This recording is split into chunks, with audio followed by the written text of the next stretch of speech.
Antes de comenzar esta historia, quiero pedirte algo desde el corazón. Si las historias de redención, traición y justicia te emocionan tanto como a mí, suscríbete a este canal. Cada historia que comparto aquí es un pedazo de vida, de lucha, de esperanza. Y tu apoyo hace que pueda seguir trayéndote estas historias que nos recuerdan que nunca es tarde para dar la vuelta a nuestro destino. Miami olía a sal, a ron y a promesas rotas aquella noche de julio. Las luces de neón del Club Paraíso Perdido parpadeaban con la misma irregularidad que el pulso de Mateo Cruz mientras limpiaba por enésima vez la barra de caoba. Sus manos, que alguna vez sostuvieron libros de ingeniería de sistemas en la Universidad de Miami, ahora solo conocían el tacto frío del cristal y el líquido ambarino del whisky de $30 la copa. Otro old fashion, Mateo. Y esta vez no te pases con el azúcar, ¿vale? La voz pertenecía a un tipo con traje de $5,000 que probablemente nunca había conocido un día de trabajo honesto en su vida. Mateo asintió con esa sonrisa que había perfeccionado durante 3 años, la sonrisa del hombre que había aprendido a tragar su orgullo como si fuera un shot de tequila barato. Enseguida, señor. 3 años. 3 malditos años desde que todo se fue al carajo. 3 años desde que su padre, Roberto Cruz, el genio informático que había construido un imperio de consultoría tecnológica, fue acusado de participar en un esquema de lavado de dinero que movía fondos de cárteles mexicanos a través de criptomonedas. 3 años desde que los federales congelaron cada centavo de la familia Cruz, desde que su madre tuvo que vender la casa de Coral Gables por una fracción de su valor, desde que Mateo tuvo que abandonar sus estudios a solo un semestre de graduarse. Y 3 años desde que Sofía Delgado, la mujer que juró amarlo en la riqueza y en la pobreza, decidió que la pobreza no era exactamente su estilo. El club estaba a reventar esa noche. Era viernes, y los ejecutivos de Brickell llegaban en manada, sedientos de alcohol y de olvidar sus matrimonios fracasados. Mateo se movía en piloto automático, mezclando mojitos, sirviendo champán, fingiendo que le importaba una mierda si el vodka era Grey Goose o Belvedere. ¡Mateo! Mesa VIP, sección 3. Pide Don Perignon del 2008. Carlos, el manager, tenía esa mirada de urgencia que significaba que alguien importante había llegado, alguien con dinero real. Mateo tomó la botella del refrigerador especial, la colocó en una hielera de plata y se dirigió hacia la sección VIP. Y entonces la vio. Sofía. Su Sofía. O la mujer que alguna vez fue su Sofía. Llevaba un vestido rojo que probablemente costaba más que el salario de Mateo de 3 meses y su cabello castaño caía en ondas perfectas sobre sus hombros desnudos. Pero no era el vestido ni el cabello lo que le robó el aire de los pulmones. Era el hombre a su lado, doctor Enrique León. Por supuesto que era él. El universo tenía ese tipo de sentido del humor cruel. Mateo lo reconoció de inmediato, aunque nunca se habían conocido en persona. ¿Cómo no iba a reconocerlo? León era el CEO de CyberShield Global, la compañía de seguridad informática más grande de América Latina. Su rostro aparecía en Forbes, en Bloomberg, en cada maldita revista de negocios que Mateo había hojeado durante sus descansos en el club.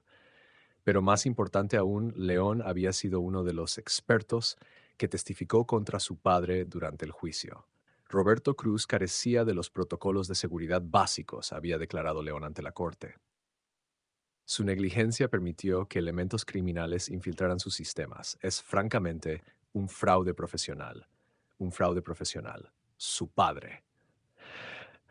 El hombre que le enseñó a programar cuando tenía 8 años. El hombre que podía descifrar cualquier código, hackear cualquier sistema, resolver cualquier problema, reducido a un fraude por este hijo de puta con su traje italiano y su sonrisa de tiburón. Y ahora estaba ahí, con Sofía colgada de su brazo como un accesorio caro más. Buenas noches, dijo Mateo, su voz sonando más estable de lo que se sentía. Su champán. León ni siquiera lo miró. Sofía sí. Sus ojos se encontraron por una fracción de segundo, y Mateo vio algo ahí. ¿Vergüenza? ¿Culpa? ¿O era solo su imaginación proyectando en ella la humanidad que claramente había perdido? Gracias, mozo, dijo León, haciendo énfasis en la última palabra como si fuera un insulto. Mateo colocó la botella en la mesa, sirvió 2 copas con manos que temblaban imperceptiblemente. Algunos momentos en la vida te definen, y este era uno de ellos. Podía explotar, podía gritar, podía decirle a este cabrón exactamente lo que pensaba de él, o podía hacer su trabajo y mantener el único ingreso que sostenía a su madre y a su hermana menor. Eligió la segunda opción. Siempre elegía la segunda opción. Que disfruten su velada. Se dio la vuelta para irse cuando la voz de León lo detuvo. Oye, amigo. La palabra amigo goteaba con descendencia. ¿Trabajas aquí todas las noches? Mateo se giró lentamente. Casi todas, señor. Interesante. León tomó un sorbo de champán. Debe ser duro, ¿no? Servir tragos a gente que realmente hizo algo con sus vidas. Gente que no se rindió cuando las cosas se pusieron difíciles. El silencio en la mesa VIP era ensordecedor. Sofía miraba fijamente su copa. Los otros dos hombres en la mesa asociados de León probablemente intercambiaron miradas incómodas. Cada quien hace lo que puede, señor, respondió Mateo, su mandíbula tensa. Claro, claro. León se reclinó en su asiento. Sofía me contó que ustedes dos solían salir. En la universidad, ¿verdad? Antes de que lo dejaras. Qué lástima. Podrías haber sido alguien. En lugar de eso, aquí estás, un servidor de whisky de 30 años que nunca llegó a nada. Las palabras cayeron como ácido. Mateo sintió cada una de ellas quemar su piel, su dignidad, su alma. ¿Cuántas veces había escuchado variaciones de esto? ¿Cuántas veces se había dicho a sí mismo que no importaba, que hacer lo correcto para su familia valía cualquier humillación? Pero había algo en la forma en que León lo miraba. No era solo desprecio. Era algo más, algo que Mateo reconoció porque lo había visto antes en los ojos de los abogados que destruyeron a su padre. Era miedo disfrazado de arrogancia. Con permiso, murmuró Mateo, y se alejó antes de que su autocontrol se rompiera completamente. El resto de la noche pasó en una niebla. Mateo mezcló tragos, sonrió a los clientes, cobró propinas que eran menos de lo que León probablemente gastaba en calcetines. Cada vez que miraba hacia la sección VIP, ahí estaban ellos. León con su brazo alrededor de Sofía, susurrándole cosas al oído que la hacían reír. Esa risa que alguna vez fue solo para Mateo. A las 3 de la madrugada el club finalmente se vació. Mateo estaba limpiando las últimas copas cuando Carlos se acercó. Oye, tío, sé que fue difícil esta noche. Estoy bien. No, no lo estás. Nadie estaría bien. Carlos suspiró. Ese tipo es un cabrón. Lo conozco de reputación. Viene aquí 2 veces al mes con alguna modelo diferente cada vez. Siempre es el mismo show. Dinero, poder y cero clase. Mateo no respondió. ¿Qué podía decir? ¿Que dolía ver a la mujer que amó con el hombre que ayudó a destruir a su familia? ¿Que cada noche se preguntaba si su padre estaría orgulloso del hombre en el que se había convertido? Vete a casa, Mateo. Mañana es otro día. Mateo caminó por las calles de South Beach hacia su apartamento de una habitación en un edificio que había visto mejores días en la década de 1980. El océano rugía a su izquierda, indiferente a sus problemas, indiferente a todo. Se preguntó qué habría pasado si hubiera terminado su carrera, si hubiera podido limpiar el nombre de su padre, si hubiera sido lo suficientemente hombre para mantener a Sofía. Pero esos eran pensamientos inútiles. El pasado era el pasado, o eso pensaba. Su teléfono vibró, un mensaje de un número desconocido.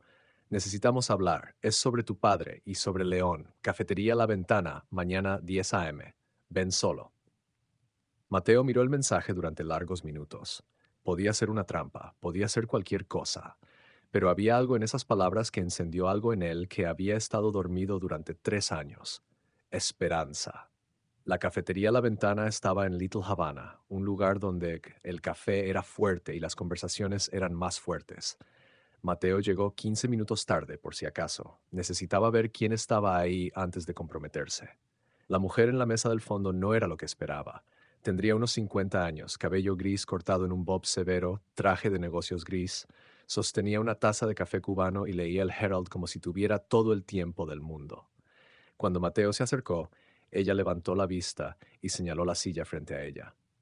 Mateo Cruz, siéntate. ¿Quién eres? Alguien que sabe que tu padre era inocente. Dejó el periódico. Y alguien que puede probarlo, pero necesito tu ayuda. Mateo se sentó lentamente, su corazón latiendo como un tambor. Mi padre murió en prisión hace 6 meses. Cualquier prueba ahora es... ¿irrelevante? No. La mujer deslizó una carpeta delgada a través de la mesa. Tu padre fue enmarcado. El verdadero arquitecto del esquema de lavado de dinero sigue libre, rico, poderoso y completamente intocable. ¿Por qué me cuentas esto? Porque necesito un programador que entienda el algoritmo K9. Mateo se quedó helado. El K9, el código descifrado que su padre desarrolló en los años 90. Un algoritmo tan complejo, tan herméticamente cerrado que fue declarado prácticamente imposible de hackear. Y también el algoritmo que supuestamente se usó en las transacciones ilegales. Ese algoritmo está muerto. Mi padre lo destruyó antes de... Tu padre no destruyó nada. Lo perfeccionó. Y tú, Mateo Cruz, pasaste los últimos 3 años estudiándolo en secreto, tratando de entender cómo alguien pudo haber usado el trabajo de tu padre para el mal. ¿Cómo sabía ella eso? Mateo había sido cuidadoso. Las noches después del trabajo, las horas robadas al sueño, descifrando cada línea de código que su padre le había dejado en un viejo disco duro. Nadie lo sabía. Nadie podía saberlo. ¿Quién eres realmente? Mi nombre es Victoria Reyes. Trabajo para el FBI, División de Crímenes Financieros. Empujó una credencial a través de la mesa. Y estoy a punto de ofrecerte algo que pensé que nunca querrías. Venganza. La palabra quedó suspendida en el aire entre ellos. Venganza. ¿Qué palabra tan simple para algo tan complicado? Sigue hablando. En 72 horas, Cyber Shield Global cerrará un contrato de $3.000 millones con el Departamento de Defensa, el sistema de seguridad más avanzado jamás diseñado para infraestructura crítica. Victoria tomó otro sorbo de café. El problema es que Enrique León no diseñó ese sistema. Lo robó, de tu padre. Mateo sintió que el suelo se movía bajo sus pies. Eso es imposible. Mi padre nunca trabajó con... Tu padre trabajó como consultor para Cyber Shield hace 7 años, 6 meses antes de que lo acusaran. León robó su trabajo, modificó el código fuente lo suficiente para hacerlo irreconocible y luego orquestó el marco perfecto para asegurarse de que Roberto Cruz nunca pudiera reclamar su creación. Las piezas comenzaron a encajar en la mente de Mateo. Los testimonios contradictorios durante el juicio, la rapidez con la que su padre fue condenado, la forma en que ciertos archivos desaparecieron de la evidencia. ¿Por qué ahora? ¿Por qué después de tanto tiempo? Porque León está a punto de hacerlo de nuevo. Victoria se inclinó hacia adelante. Solo que esta vez la víctima no es tu padre. Es toda la infraestructura de seguridad nacional de Estados Unidos. El código que robó tiene una puerta trasera, una que él controla. Una vez que el sistema esté implementado, León tendrá acceso a cada secreto, cada comunicación, cada vulnerabilidad de este país. Eso es traición. Eso es León. Victoria cerró la carpeta. Pero aquí está el problema. No podemos probarlo. El código está demasiado bien oculto, demasiado bien protegido. Necesitamos a alguien que entienda el K9 desde dentro, alguien que pueda desentrañar lo que León hizo y exponerlo. ¿Y crees que soy yo? Sé que eres tú. Tu padre te lo dejó todo, Mateo. Cada línea de código, cada secreto. Lo estudié durante 2 años. Tú eres la única persona viva que puede romper lo que León construyó sobre los huesos del trabajo de tu padre. Mateo miró la carpeta. Podía levantarse ahora mismo, volver a su vida de tragos y propinas y humillación tranquila. O podía hacer esto, arriesgarlo todo por una posibilidad de redención. ¿Qué necesitas que haga? Victoria sonrió por primera vez. Necesito que vuelvas a ser el genio que tu padre sabía que eras. Y necesito que lo hagas sin que León sepa que viene el golpe. Los siguientes 3 días fueron un torbellino.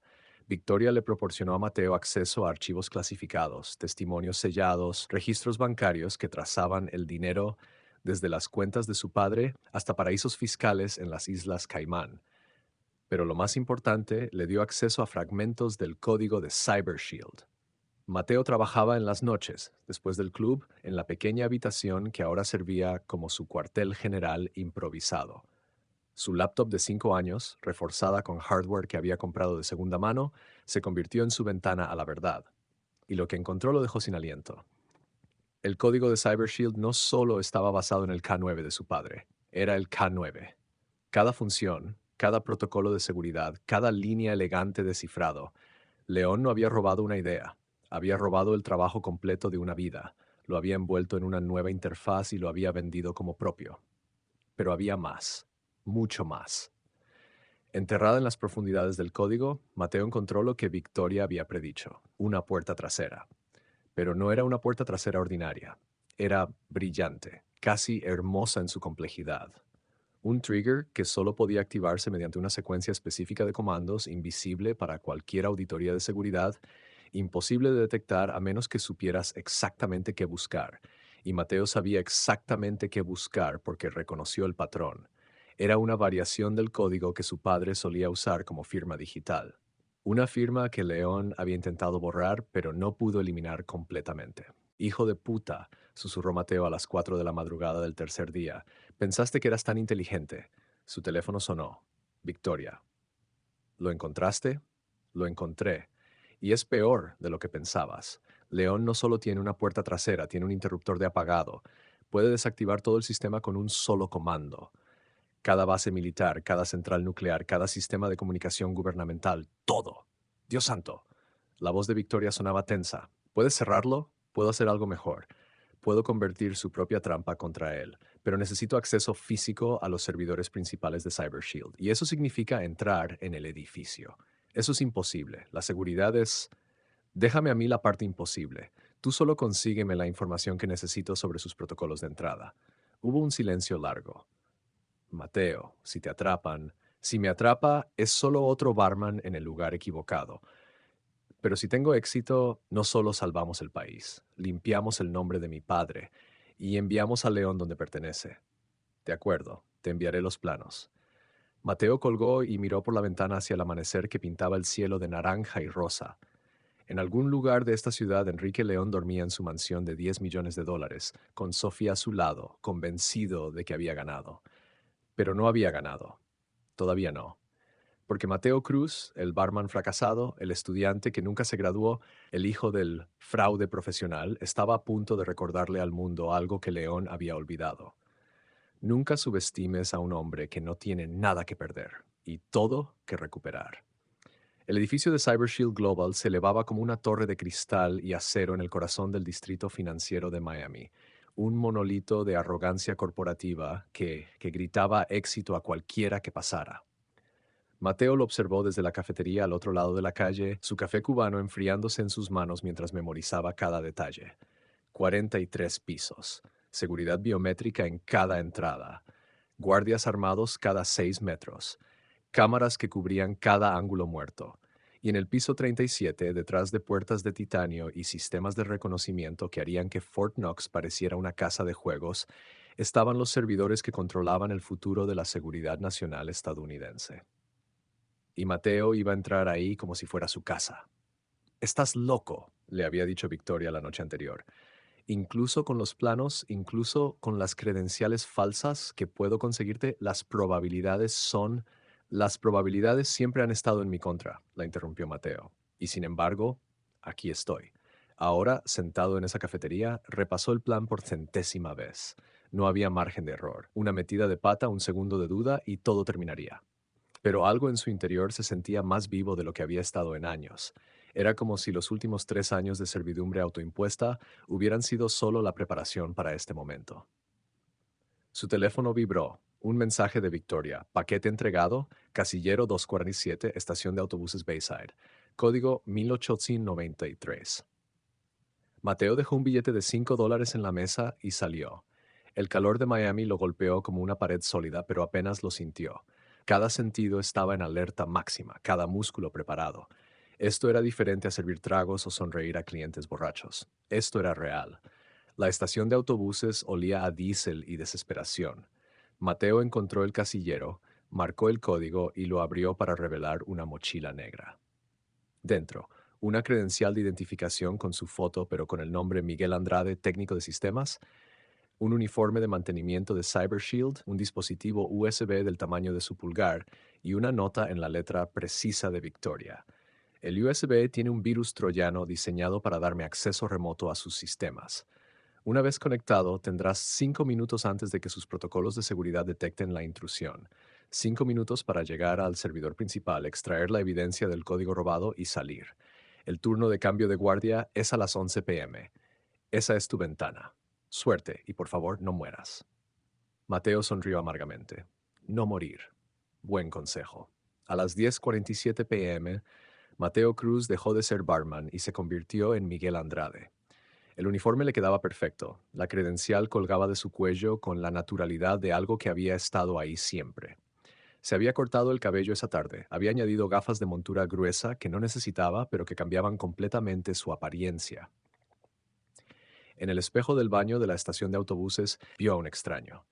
Y eso era exactamente lo que necesitaba. El lobby de CyberShield era todo mármol blanco y madera oscura, diseñado para intimidar. Los guardias en el escritorio principal apenas lo miraron cuando deslizó su credencial.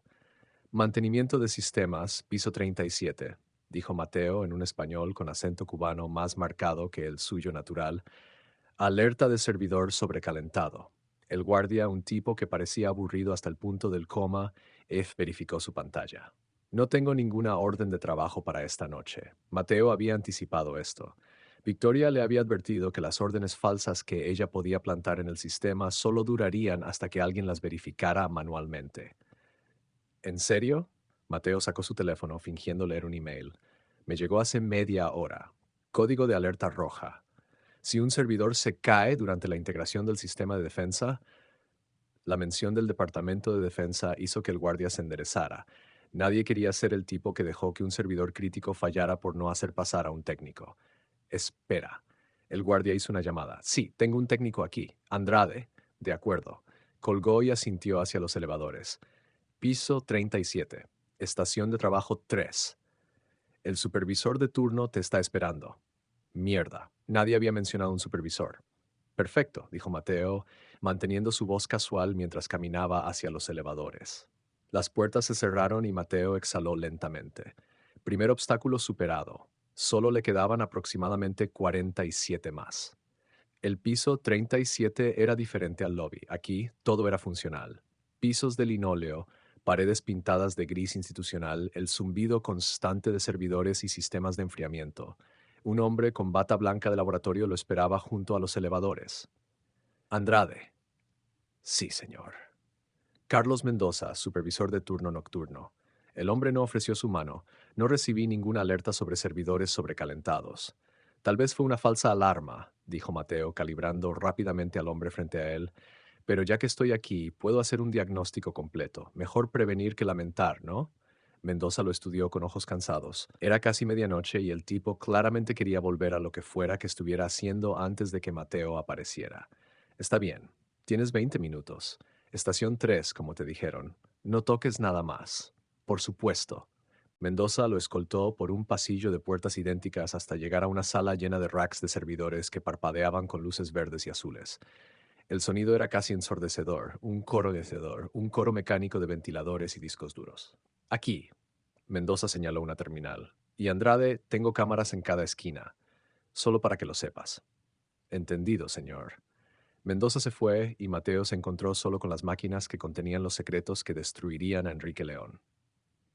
O lo destruirían a él. No había tiempo para dudar.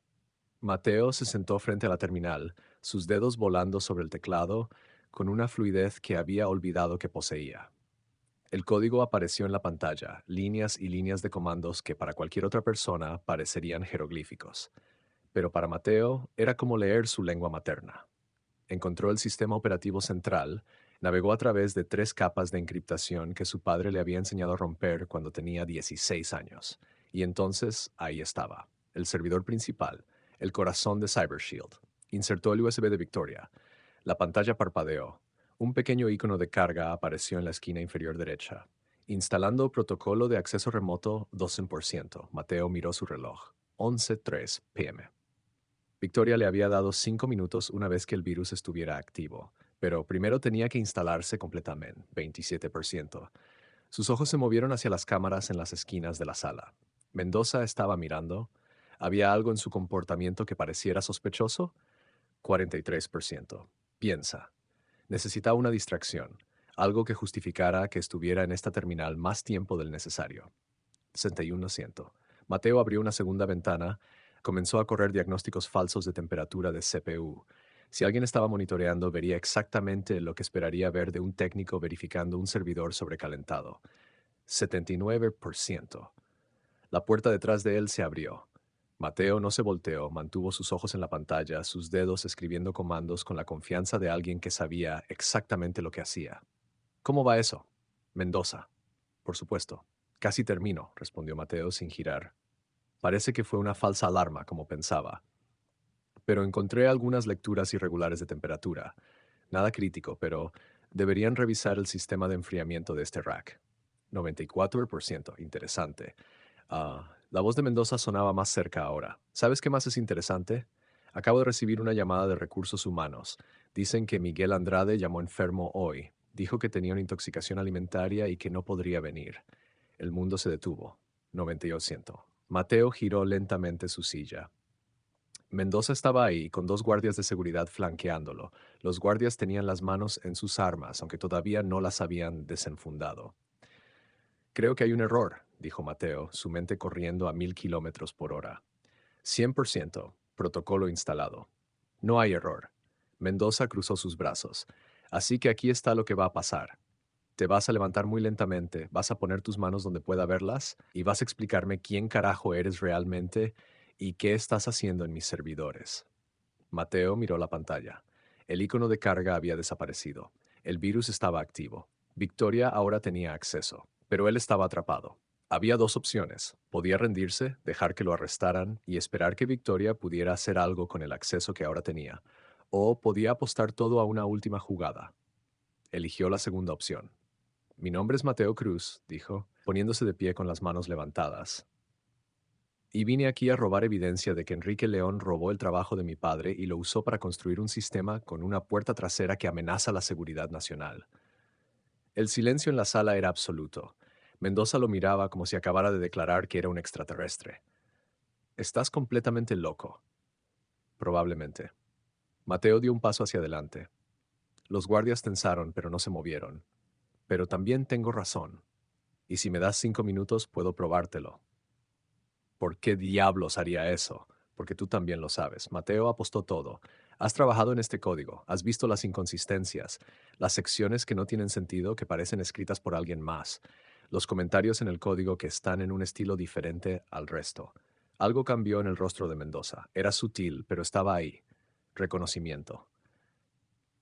No sé de qué hablas, sí lo sabes, porque eres bueno en lo que haces, y los buenos programadores reconocen cuando el código no es consistente, cuando es armado, robado. Mendoza no respondió de inmediato. Sus ojos se movieron hacia la pantalla, luego de vuelta a Mateo. Tienes 3 minutos. Y si lo que dices es mierda, estos guardias te van a escoltar a una celda donde pudrirte. Mateo se sentó de nuevo frente a la terminal, consciente de que 3 pares de ojos observaban cada movimiento. Sus dedos volaron sobre el teclado. El algoritmo K9 fue creado por Roberto Cruz en 1997. Era único porque usaba una firma digital invisible, una especie de marca de agua en el código que solo podía ser vista si sabías cómo buscarla. Navegó hacia las profundidades del código fuente de CyberShield, hacia las secciones que solo alguien con conocimiento íntimo del K9 podría encontrar. Esta funciona aquí. Mateo señaló la pantalla. La llamó el espejo. Es una redundancia de seguridad que parece innecesaria a primera vista, pero mira más de cerca, amplió el código. Y ahí, enterrado en lo que parecían ser comentarios aleatorios, estaba el patrón. Las iniciales de su padre escondidas en una secuencia que solo era visible cuando sabías exactamente qué buscar. RC1997. Roberto Cruz, 1997. Hijo de puta, susurró Mendoza, inclinándose más cerca de la pantalla. Hay más, mucho más. Mateo abrió otra sección del código. León no solo robó el K9, lo modificó para incluir una puerta trasera. Mira esta función. En la pantalla apareció un bloque de código que parecía ser parte de los protocolos de autenticación estándar, pero cuando Mateo lo desglosó mostró algo completamente diferente. Es un trigger. Se activa con una secuencia específica de comandos que solo León conoce. Una vez activado, le da control completo sobre todo el sistema. Puede leer cualquier dato, modificar cualquier protocolo o simplemente apagarlo todo. Eso es imposible, dijo Mendoza, pero su voz carecía de convicción. Las auditorías de seguridad habrían encontrado algo así. Las auditorías buscan vulnerabilidades conocidas. Esto es algo completamente nuevo, algo que solo el creador original del código podría detectar. Mateo giró para enfrentar a Mendoza. Mi padre pasó 30 años perfeccionando el K9. León pasó 6 meses consultando con él, aprendiendo todo lo que pudo, y luego lo traicionó. Mendoza se apartó de la pantalla, su rostro pálido. Si esto es verdad, si hay una puerta trasera en el sistema que estamos a punto de entregar al Departamento de Defensa, no es solo una puerta trasera, es una bomba de tiempo. León puede esperar meses, años incluso, y cuando finalmente la active tendrá acceso a todo. Cada secreto militar, cada comunicación clasificada, cada sistema de armas. Necesito hacer una llamada, dijo Mendoza, sacando su teléfono. No. Mateo se puso de pie. En el momento en que hagas esa llamada, León lo sabrá. Tiene gente en todas partes, por eso vine así, por eso necesitaba entrar sin que nadie lo supiera. ¿Y qué sugieres? Déjame terminar. Déjame extraer la evidencia que necesito. Luego puedes hacer todas las llamadas que quieras. Pero dame esos 2 minutos. Mendoza miró a los guardias, luego de vuelta a Mateo. Fue una de esas decisiones que definen carreras, vidas, destinos. 2 minutos, ni un segundo más. Mateo no perdió tiempo. Sus dedos danzaron sobre el teclado con una velocidad que sorprendió incluso a Mendoza. Extrajo archivos, comparó códigos, documentó cada similitud entre el trabajo de su padre y el sistema de CyberShield. Y luego, en un movimiento que fue puro instinto, decidió ir más allá. Activó la puerta trasera de León. ¿Qué estás haciendo?, preguntó Mendoza alarmado. Probando que existe. Mateo escribió la secuencia de comandos que había deducido del patrón del código. Si tengo razón, esto me dará acceso administrativo completo, el mismo acceso que León tiene. La pantalla parpadeó, y entonces, como magia negra, el sistema se abrió. Cada archivo, cada protocolo, cada secreto de CyberShield estaba ahora al alcance de Mateo. Dios mío, susurró uno de los guardias. Mateo navegó hacia los registros financieros. Porque si León había robado el código, también habría dejado un rastro de dinero. Y ahí estaba. Transferencias bancarias de cuentas fantasma en las Islas Caimán hacia las cuentas de León. Pagos que coincidían exactamente con las fechas en que su padre había sido acusado de lavado de dinero. León no solo había robado el código, había enmarcado a su padre con el dinero que él mismo había lavado. Ya lo tengo, dijo Mateo, descargando los archivos al USB. Todo está aquí. El código robado, los registros financieros, la puerta trasera, todo. Entonces saca ese USB y vámonos, dijo Mendoza. Ahora, pero Mateo no se movió, porque en ese momento, navegando por los archivos de León, encontró algo que no esperaba, un folder titulado Proyecto Fénix. Lo abrió y lo que vio dentro hizo que su sangre se helara. ¿Qué pasa?, preguntó Mendoza. León no está trabajando solo, susurró Mateo.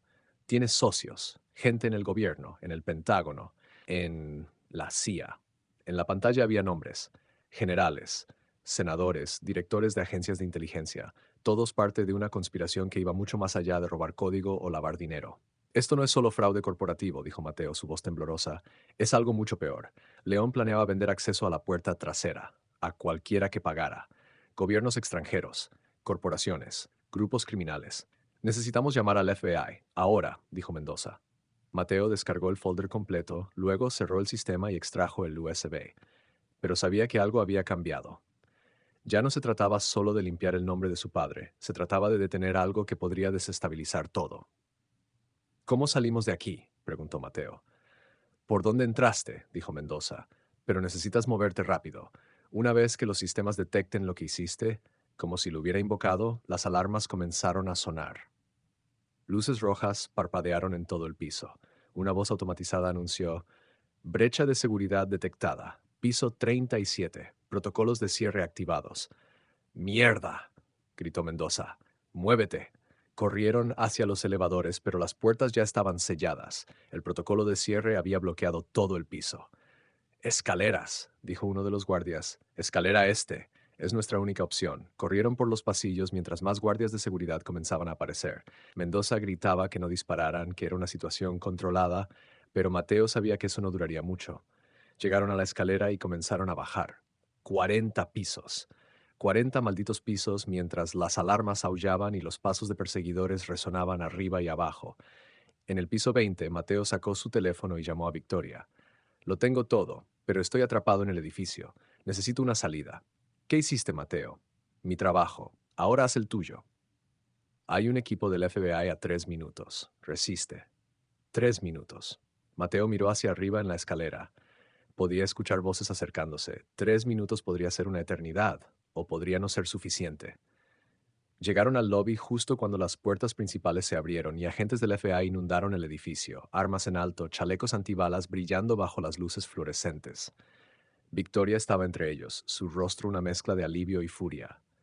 Mateo Cruz, eres el idiota más brillante que he conocido. Mateo le entregó el USB, sus manos temblando por la adrenalina. Todo está ahí. El código robado, el dinero lavado, la puerta trasera y algo más. Algo grande. ¿Qué tan grande? Lo suficientemente grande para que esto ya no sea solo nuestro caso. Victoria miró el USB, luego de vuelta a Mateo. Entonces será mejor que lo que está aquí valga todo este caos. Créeme, dijo Mateo, finalmente permitiéndose sonreír. Cada segundo valió la pena. En algún lugar de la ciudad, Enrique León dormía en su cama de sábanas de seda, sin saber que su mundo estaba a punto de colapsar. Y Mateo Cruz, el barman que nunca fue a ninguna parte, acababa de dar el primer paso hacia la redención. Las siguientes 48 horas fueron un huracán de salas de interrogación, abogados federales y cafés que sabían a cartón. Mateo repitió su historia tantas veces que las palabras perdieron significado. Pero cada vez que sentía que iba a desmoronarse, recordaba la cara de su padre en el juicio, la vergüenza en sus ojos cuando lo declararon culpable de crímenes que nunca cometió, y seguía adelante. Victoria Reyes se convirtió en su sombra constante, no solo su contacto en el FBI, sino algo parecido a una aliada, tal vez incluso una amiga, aunque ninguno de los dos usaría esa palabra todavía. El Departamento de Justicia está volviendo loco, le dijo Victoria en la madrugada del segundo día, ambos sentados en una sala de conferencias vacía del edificio federal. Tienes pruebas de la mayor conspiración de seguridad nacional en décadas. Senadores, generales de 4 estrellas, el subdirector de la CIA, por el amor de Dios. Y León desapareció. Mateo se enderezó en su silla. ¿Qué quieres decir con que desapareció? Exactamente eso. En el momento en que entramos al edificio de Cyber Shield, alguien le avisó. Para cuando llegamos a su mansión en Key Biscayne, ya se había ido. Su jet privado despegó hacia las Islas Caimán 2 horas antes de que pudiéramos emitir una orden de arresto. Mierda. Pero aquí está la parte interesante. Victoria deslizó una carpeta a través de la mesa. No se fue solo. Mateo abrió la carpeta y su corazón se detuvo. Fotos de vigilancia del aeropuerto.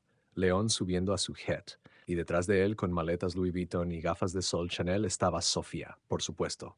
Por supuesto que ella estaba con él. Lo siento, dijo Victoria en voz baja. Sé que ustedes... No, Mateo cerró la carpeta. No lo sientas. Ella tomó su decisión hace mucho tiempo. Yo solo fui demasiado estúpido para verlo. Pero las palabras sonaban huecas incluso para él, porque dolía. Después de todo, después de exponerse de esta manera, de arriesgarlo todo, una parte de él había esperado. ¿Qué? ¿Que Sofía viera las noticias y se diera cuenta de su error? ¿Que viniera corriendo de vuelta? La vida no era una película, y algunas personas simplemente te decepcionaban. Tenemos algo más, dijo Victoria, sacando otra carpeta. Mientras León huía como la rata que es, nosotros conseguimos una orden para revisar sus comunicaciones privadas. Emails, mensajes de texto, grabaciones de llamadas. Y encontramos esto. Victoria abrió su laptop y presionó play en un archivo de audio. La voz de León llenó la habitación, esa arrogancia característica intacta incluso en una conversación privada. El viejo Cruz era un genio, se lo concedo, pero era débil, tenía escrúpulos. Esas cosas no tienen lugar en los negocios reales. Cuando vi su código, supe que estaba mirando $1.000 millones. Solo tenía que eliminar el problema. Una segunda voz que Mateo no reconoció. ¿Y el hijo? Mateo, por favor. Un fracasado. Lo dejé vivo porque no representaba ninguna amenaza. ¿Qué iba a hacer? ¿Servirse a sí mismo mientras solloza por papi? La risa de León era como vidrio roto. Victoria detuvo la grabación. Esta conversación ocurrió hace 6 meses, 2 semanas después de que tu padre muriera en prisión. Mateo sintió algo caliente correr por su rostro y se dio cuenta de que estaba llorando.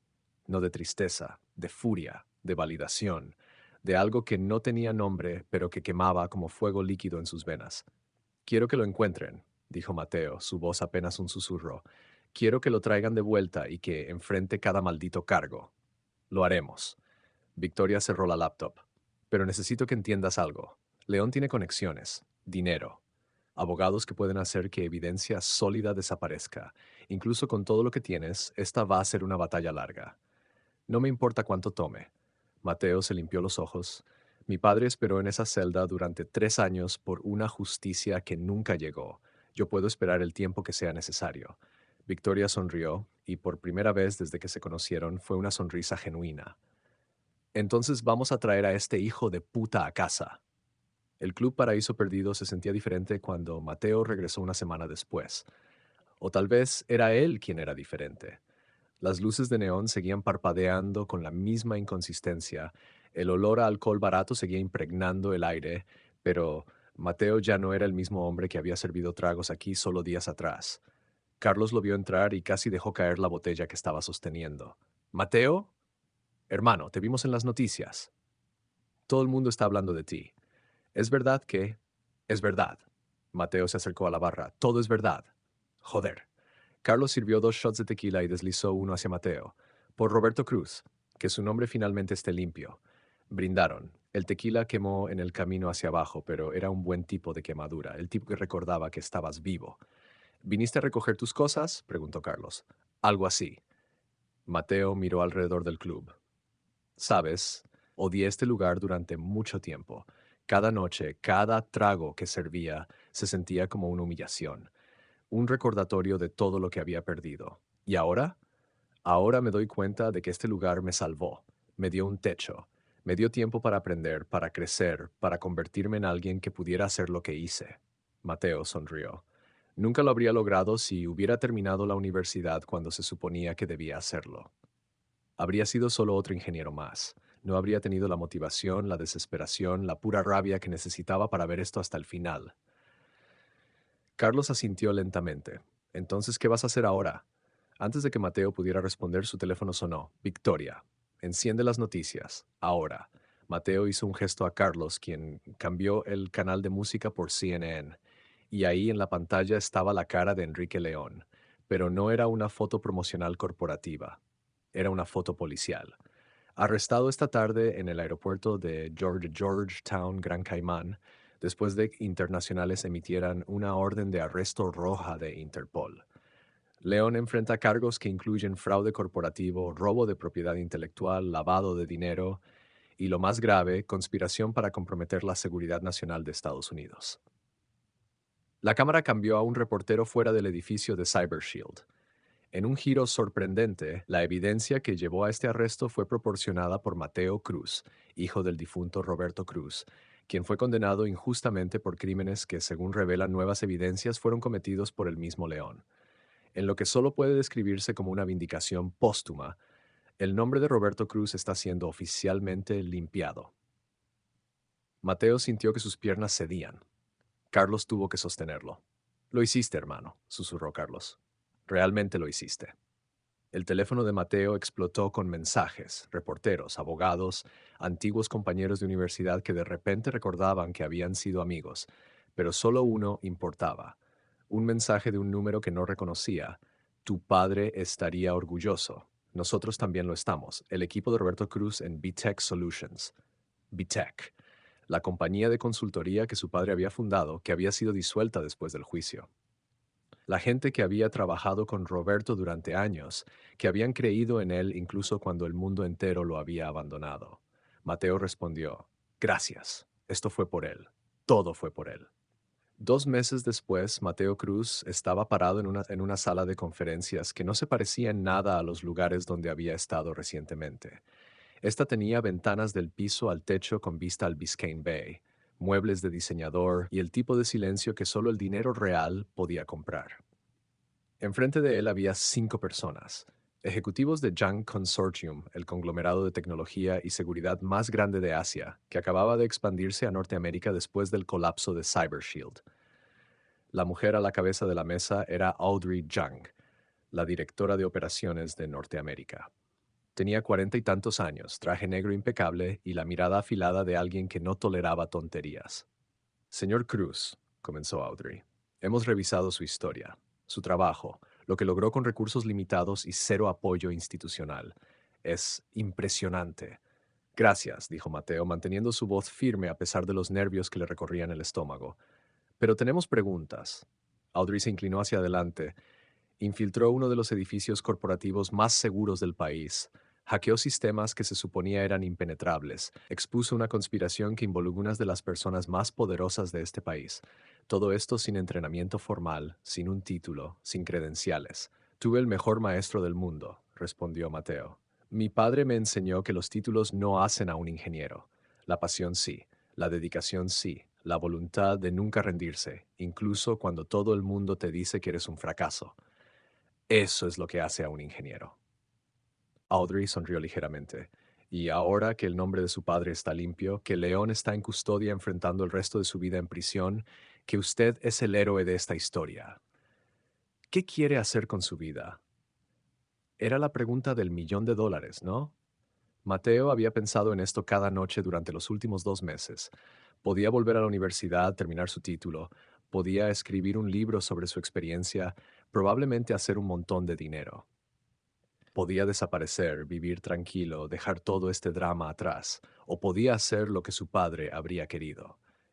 Quiero construir, dijo Mateo. Mi padre pasó su vida creando sistemas que protegieran a la gente. Yo quiero continuar ese legado, pero de la manera correcta, con transparencia, con ética, con el tipo de integridad que hizo grande a Roberto Cruz. Audrey intercambió miradas con los otros ejecutivos. Algo silencioso pasó entre ellos. Jan Consortium está estableciendo una nueva división de seguridad cibernética aquí en Miami, dijo Audrey. Necesitamos un director de tecnología que entienda no solo el código, sino la importancia de protegerlo. Alguien que sepa que la tecnología cinética es solo una herramienta para el mal. Mateo sintió que su corazón se aceleraba. Estamos preparados para ofrecerle esa posición, señor Cruz, con un salario inicial de $350.000 al año, más bonos de rendimiento, acciones de la compañía y un presupuesto completo para construir su equipo como considere apropiado. El número era obsceno. Era más de lo que Mateo había ganado en los últimos 5 años combinados. Era el tipo de dinero que cambiaría la vida de su madre, que pagaría la universidad de su hermana, que haría que las noches sirviendo tragos parecieran una pesadilla lejana. Pero eso no era lo importante. Tengo una condición, dijo Mateo. Audrey levantó una ceja. ¿Una condición? Quiero que esta división lleve el nombre de mi padre, Cruz Cybersecurity, y quiero que parte de nuestro presupuesto vaya a una fundación que ayude a estudiantes de comunidades desfavorecidas a estudiar ingeniería. Chicos como yo, que tienen el talento pero no los recursos. El silencio en la sala era absoluto. Luego, lentamente, Audrey Young comenzó a aplaudir. Los otros ejecutivos se unieron. Señor Cruz, dijo Audrey, extendiendo su mano. Tiene un trato. Cuando Mateo estrechó su mano, sintió como si un círculo se estuviera cerrando, como si cada humillación, cada noche de desvelo, cada trago servido a tipos que lo miraban con desprecio, hubiera sido parte de un camino que siempre lo había estado llevando aquí. El juicio de Enrique León fue un espectáculo mediático que duró 3 meses. Mateo asistió a cada día sentado en la galería, mirando mientras el hombre que destruyó a su familia era sistemáticamente desmantelado por fiscales federales. León intentó todo. Sus abogados presentaron mociones para suprimir evidencia, argumentaron que los datos fueron obtenidos ilegalmente, incluso intentaron alegar que Mateo había plantado información. Pero la evidencia era demasiado sólida. El código de Roberto Cruz estaba ahí, línea por línea en el sistema de CyberShield. Los registros bancarios no mentían. Y las grabaciones de audio de León burlándose de su eliminación del problema, Roberto Cruz sellaron su destino. El día del veredicto, la sala estaba tan llena que la gente se amontonaba en los pasillos. Mateo estaba en primera fila, con su madre a un lado y Victoria Reyes al otro. El juez leyó cada cargo. Culpable, culpable, culpable. 27 cargos en total. León no mostró emoción, pero Mateo vio cómo sus manos temblaban cuando los alguaciles se acercaron para ponerle las esposas. ¿Tiene algo que decir, señor León?, preguntó el juez. León miró directamente a Mateo, y por primera vez Mateo vio algo en sus ojos que no era arrogancia, era miedo.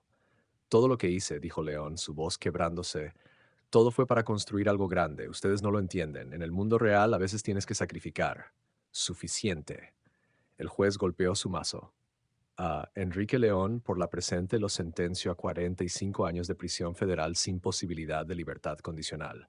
Que Dios tenga misericordia de su alma, porque este tribunal no la tiene. Cuando los alguaciles se llevaron a León, pasó justo al lado de Mateo. Sus ojos se encontraron una última vez.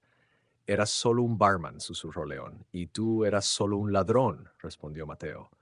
Afuera del tribunal, los reporteros los rodearon como tiburones. Mateo había preparado un discurso, había practicado qué decir. Pero cuando las cámaras se encendieron y los micrófonos se empujaron hacia su cara, solo pudo pensar en una cosa. Mi padre, Roberto Cruz, fue un hombre bueno que amaba su trabajo y amaba a su familia. Fue acusado falsamente, humillado públicamente y murió en una celda por crímenes que nunca cometió. Hoy finalmente se hizo justicia. No solo para él, sino para todas las personas que han sido traicionadas por aquellos en los que confiaron. Este caso demuestra que no importa cuán poderoso seas, cuánto dinero tengas, cuántos amigos en lugares altos poseas, la verdad siempre encuentra manera de salir a la luz. Y cuando lo hace, no hay abogado, no hay cuenta bancaria, no hay conexión que pueda salvarte.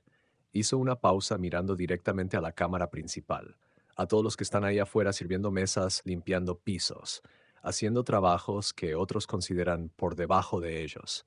Nunca dejen que nadie les diga que no pueden lograr algo extraordinario. Yo era un barman hace 6 meses. Hoy soy el director de tecnología de una de las compañías de seguridad más grandes del mundo. No porque tenga un título elegante o porque vengo de dinero, sino porque me negué a rendirme, porque creí que la verdad importaba más que la conveniencia, y porque tuve un padre que me enseñó que el verdadero éxito no se mide en dólares, sino en integridad. Las preguntas vinieron en una avalancha, pero Mateo ya había dicho lo que necesitaba decir. Se abrió paso entre la multitud con Victoria y su madre hacia un coche que los esperaba. Tu padre te vio hacer eso, dijo su madre, lágrimas corriendo por su rostro. Sé que lo hizo. Mateo la abrazó fuerte, permitiéndose finalmente llorar. No lágrimas de tristeza, sino de liberación, de completitud, del tipo de paz que solo viene cuando sabes que hiciste lo correcto, sin importar el costo. 6 meses después, Mateo estaba en la oficina principal de Cruise Cybersecurity, mirando el horizonte de Miami a través de ventanas que habría considerado imposibles de alcanzar hace solo un año. Su equipo había crecido a 32 empleados, todos buenos, todos comprometidos con la visión que él y Audrey habían establecido. En la pared detrás de su escritorio había una foto enmarcada. Su padre, joven y sonriente, de pie frente a la primera oficina de B-Tech Solutions. Debajo, una placa que decía Roberto Cruz, 1960-2024, el hombre que hizo posible todo esto. Su teléfono sonó. Un número de Miami que no reconocía. ¿Mateo Cruz? Sí. Mi nombre es Daniela Ramírez. Soy estudiante de segundo año en FIU. Acabo de recibir una notificación de que fui aceptada en el programa de becas de la Fundación Roberto Cruz. Su voz se quebró. No puedo creerlo. Pensé que tendría que abandonar la escuela. Mi familia no puede pagar y los préstamos son...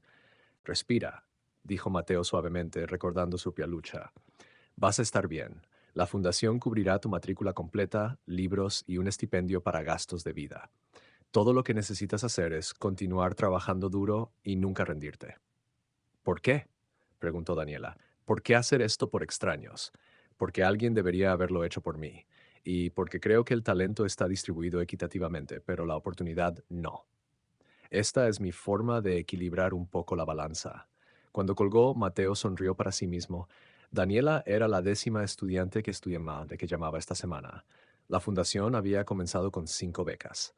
El próximo año serían 20. Dentro de 5 años, con suerte, cientos. Su puerta se abrió. Victoria Reyes entró, ahora vestida de civil en lugar de su traje de FBI.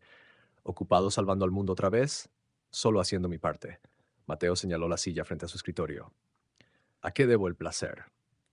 Tengo noticias sobre Sofía. Mateo no había oído ese nombre en meses. Después del arresto de León, Sofía había desaparecido de la vista pública. Los rumores sugerían que había vuelto a Venezuela, donde su familia tenía conexiones. ¿Qué pasa con ella? Está cooperando con los fiscales, testificando contra León en los juicios pendientes relacionados con el proyecto Fénix. Aparentemente tiene información sobre otros jugadores importantes. Bien para ella. También preguntó si podía contactarte. Mateo miró por la ventana durante un largo momento. Había una época en que una llamada de Sofía habría sido todo lo que quería en el mundo. Pero ese Mateo había muerto en algún lugar entre el piso 37 de Cyber Shield y la sala de un tribunal federal. Dile que no. Victoria asintió, sin sorpresa. Ya lo hice. Solo pensé que deberías saber que preguntó. Después de que Victoria se fue, Mateo se permitió pensar en Sofía por última vez.